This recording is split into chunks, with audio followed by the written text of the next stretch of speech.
Good morning, everybody. This is Frank from Frank's Clean Jokes in Athens, Georgia. I got 3 real good jokes for you, and then I'm going to start my Frank's commentary, anything and everything. All right, so here we go. What's the difference between the mafia and the United States government? One of them is organized. Second joke.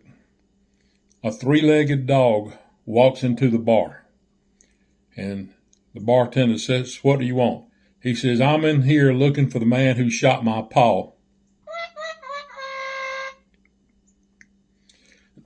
Third joke.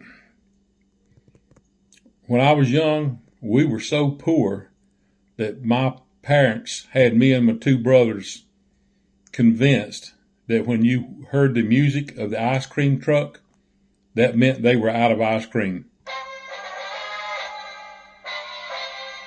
All right, that's the 3 jokes.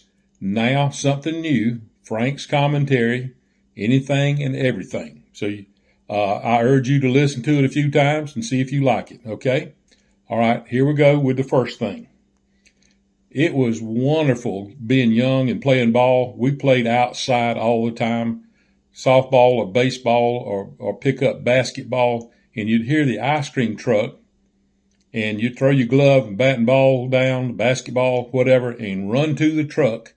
And what I remember is the orange push-ups.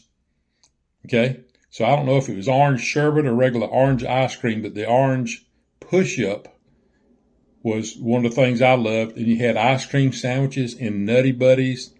I think I remember dreamsicles back then, maybe not, but it was always fun to chase down the ice cream truck. All right. The next comment is the comment, I'm in here looking for the man who shot my paw. Well, what the deal was, I watched a lot of Westerns growing up. Gunsmoke was my favorite, but there was a lot of good Westerns back in the day. But the one scene that happened sometime in a lot of Westerns was there was a professional gunslinger in the saloon, and a young buck from out of town would ride in, all in the hustle bustle, and he'd walk over and said, "Where's so-and-so?" And everybody'd point toward the professional gunslinger, and he said, "You killed my pa. You killed my pa." So that's where that all comes from. But he said, "You killed my pa," and invariably the gunslinger would say, "Well, young fella, I don't want to shoot you. I don't want to have to kill you." But the young guy wouldn't take no for an answer, and he right there in the saloon would draw on the gunslinger, and the gunslinger would kill him. And see, part of it was because the young guy drew first, even though the gunslinger shot and killed the young guy, the gunslinger didn't get convicted because everybody's got a right to defend themselves. All right, so that's explaining a little bit of the background of that joke. All right, and the third thing to comment on is, which is more organized, the mafia, the U.S. government. The answer is the mafia. Or that difference is one of them's organized, which makes you think the mafia, according to the joke. Well, let me talk about the U.S. government. Don't worry, I'm not going to get into politics ever, okay? But I do want to honor Jimmy Carter.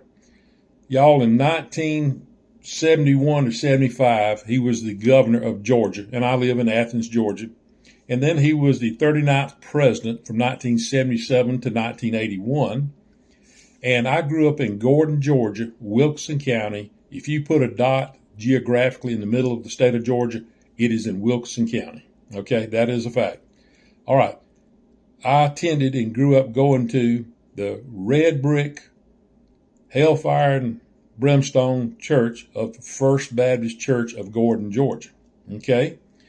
And lo and behold, somewhere around 69 or 70, Jimmy Carter, a peanut farmer from Plains, Georgia, came and preached the sermon. He came and talked to us And what I remember in particular is his genuine smile and his firm handshake.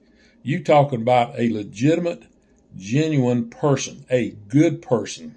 Better than that, I would say a great person. Not many people like Jimmy Carter.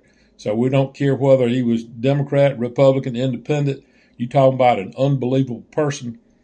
And I always called his wife Rosalind Carter, but he called her Rosalind. So Rosalind, is the correct pronunciation, evidently. But as I said, he was the 39th president, and he was the oldest living president in history. And he did a lot of amazing things. And one of the things most people remember is what he and his wife did with the Habitat for Humanity. I'm talking about building hundreds of homes. So this guy did an amazing job for the people of America.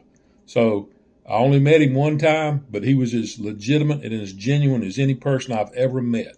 Okay, so rest in peace, Jimmy Carter.